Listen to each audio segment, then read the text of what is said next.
Educational creativity চ্যানেলে সকলকে স্বাগত। সব জল্পনার অবসান, শেষ পর্যন্ত রাজ্য সুপ্রিম কোর্টে এমএ অ্যাপ্লিকেশন 25% এরিয়া ডিএ না দেওয়ার জন্য। আপনারা দেখতে পাচ্ছেন সেই ফাইল পেরার কপি সহ বিস্তারিত এই ভিডিওতে আপনারা দেখে নেবেন। In the honourable supreme court of India special leave petition, মানে এখনো কেস নম্বর পড়েনি, কবে শুনানি, আই নম্বর এখনো পড়েনি। Confederation of state government employees West Bengal versus the state of West Bengal. Petitioner আর অ্যাপ্লিক্যান্টস হচ্ছে স্টেট অফ ওয়েস্ট বেঙ্গল। কি প্রেয়ার রয়েছে? Application for modification and extension of time fixed in terms of order date 16 May 2025 passed by this honorable court. আবেদন করা হচ্ছে মডিফিকেশনের জন্য and extension of time বাড়ানোর জন্য। যে ডিএ দিতে বলেছে 16 মে অর্ডারে সুপ্রিম কোর্ট, যে 25% এরিয়া, সেটা। তো কি রয়েছে বিষয়বস্তু আমরা দেখে নেব এই ভিডিওতে। শেষ পর্যন্ত প্রেয়ার কপি সহ কি কি বলতে চেয়েছে স্টেট গভর্নমেন্ট সেগুলো আমরা দেখব এই ভিডিওতে। সেই জন্য ভিডিওটি না কেটে শেষ পর্যন্ত দেখবেন। যে বিষয়গুলি মূলত তুলে ধরা হয়েছে সব বিষয় আপনাদেরকে আমি বলবো না। The caption SLP was listed on 16 May 2025, at which time this honorable court has pleased to pass the interim order inter alia direction, যে ডাইরেকশনটি কোর্টকে মানে দেওয়া হয়েছিল, মানে ওয়েস্ট বেঙ্গলকে, সেটাই এখানে বলে দেওয়া হয়েছে। তো মোটামুটি at the outset as set out in the captioned SLP it is submitted that কি বলা হচ্ছে, ডিএ কতটা মানে যুক্তিযুক্ত, যে ডিএ কেন পাবে না এই মুহূর্তে আমরা দিতে পারছি না কেন, সেই যুক্তিগুলো রাজ্য সরকার দেখিয়েছে। দেখুন, DA is a discretionary payment made by the employer to the employee and cannot be a matter of compulsion. এটা ডিএটি মানে বাধ্যবাধকতামূলকের বিষয় নয়। Rate of DA being mandatorily fixed and linked with AICPI overriding this, the discretion of the employer is legally fallacious. আইনত ভুল। এই যে ডিএটা AICPI অনুযায়ী দিতে হবে বা ফিক্সিং করতে হবে, এটা সম্পূর্ণ আইনত ভুল, লিগালি ফ্যালাসিয়াস, মিথ্যা।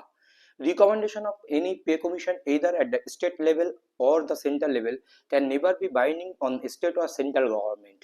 তো পে কমিশনের যে সুপারিশটা, সেটা বাধ্যতামূলক হতে পারে না, যে স্টেট গভর্নমেন্ট বা সেন্ট্রাল গভর্নমেন্টের উপরে বাধ্যতামূলক হতে পারে না। সুপারিশটা এই লেভেলের হতে পারে, সেটা বাধ্যতামূলক নয়।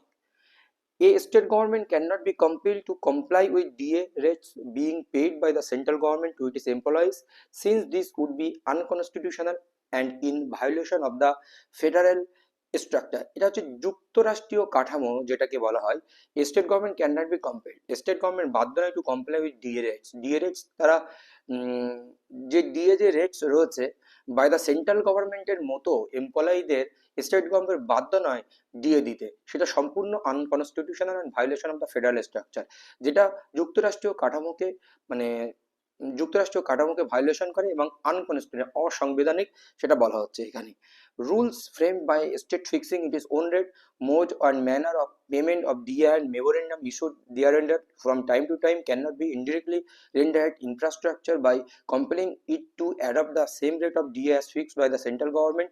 A state government is not similarly situated as the central government. Discretion of the employer to fix DA cannot be taken away. DA fixing করা যে বিষয়টা, সেই বিষয়টা একদম নিজস্ব ব্যাপার।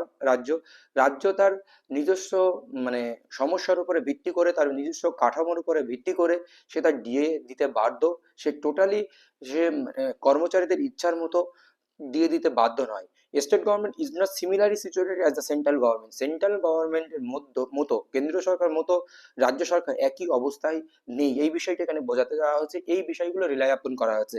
এর উপরে যে যুক্তিগুলো রয়েছে, ইলাবোরেশন রয়েছে, অ্যাফোরসাইড মেনশনের ইস্যু, সেইগুলো এখানে মানে বিভিন্ন কেসের অর্ডার কপি দিয়ে সেগুলো মেনশন করেছে রাজ্য সরকার। বিভিন্ন কেস দেখুন, গান্ধী মিশন অ্যান্ড ভারতীয় কর্মসেনা রিপোর্টেড, বিভিন্ন দেখুন ইন্টার এরিয়া ইউনিয়ন ভার্সেস অরুণ জয়তী কুন্ডু, এই সমস্ত মানে কোর্টের অর্ডারকে রিলাই করেছেন রাজ্য সরকার। বিভিন্ন ট্রাইব্যুনাল 2019, এই সমস্ত বিষয়গুলো এখানে তুলে ধরা হয়েছে। এবার মূল প্রেয়ার কি রয়েছে সেটা একটু আমরা দেখে নেব। রাজ্য সরকারের মূল প্রেয়ারটা কি রয়েছে, এটাও তো আমরা দেখছি রাজ্য সরকারের যুক্তি কি রয়েছে। এখানে পেনশন অন গভর্নমেন্ট এমপ্লয়িজদের জন্য কিছু কথা বলা আছে। এলটিসি বেনিফিট কি রয়েছে, লেভেল ট্রাভেল কনসেশন, বিভিন্ন কনসেশনের বিষয়গুলি এখানে তুলে ধরা হয়েছে এবং কত খরচ হয়েছে রাজ্য সরকারকে এই সমস্ত বিষয়গুলো দিতে, সেই সমস্ত বিষয়গুলো রাজ্য সরকার তুলে ধরেছে।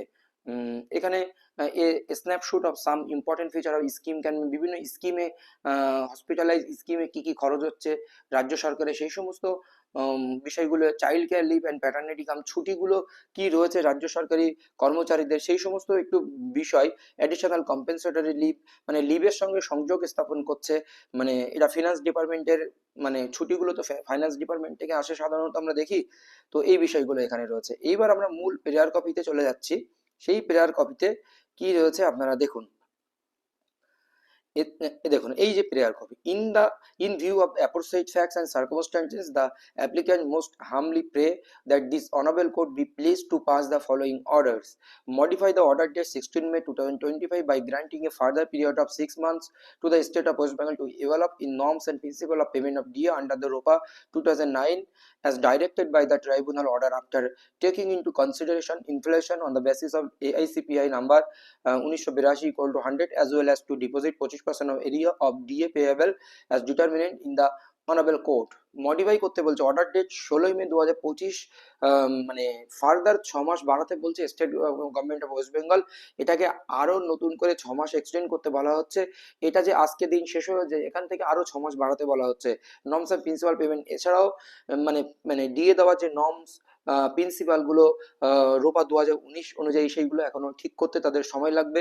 Directed by the tribunal order অনুযায়ী after taking into consideration inflation, এবং মুদ্রাস্ফীতির সঙ্গে যে মানে কনসিডার করা হয়েছিল, মুদ্রাস্ফীতির সঙ্গে যে সঙ্গতি রেখে যে ডিএআইসিপি অনুযায়ী সেই বিষয়গুলো এখানে তুলে ধরা হচ্ছে। তাহলে 6 মাস তারা রিল্যাক্সেশন চাইছে আবারও। At interim or interim orders in terms of the Periyar above, এই পেরিয়ার উপরে ভিত্তি করে একটা ইন্টারিম অর্ডার চাইছে রাজ্য সরকার। Any other order or further orders as honourable court may deem fit just and proper, court মনে করলে যে কোনো রকমের অর্ডার একটি দিতে পারে। এই হচ্ছে মূল বিষয়, তাছাড়া এখানে আর বিষয়গুলো নেই।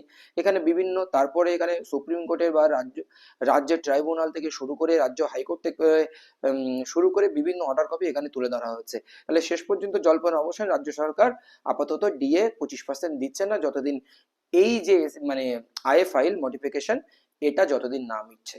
ধন্যবাদ।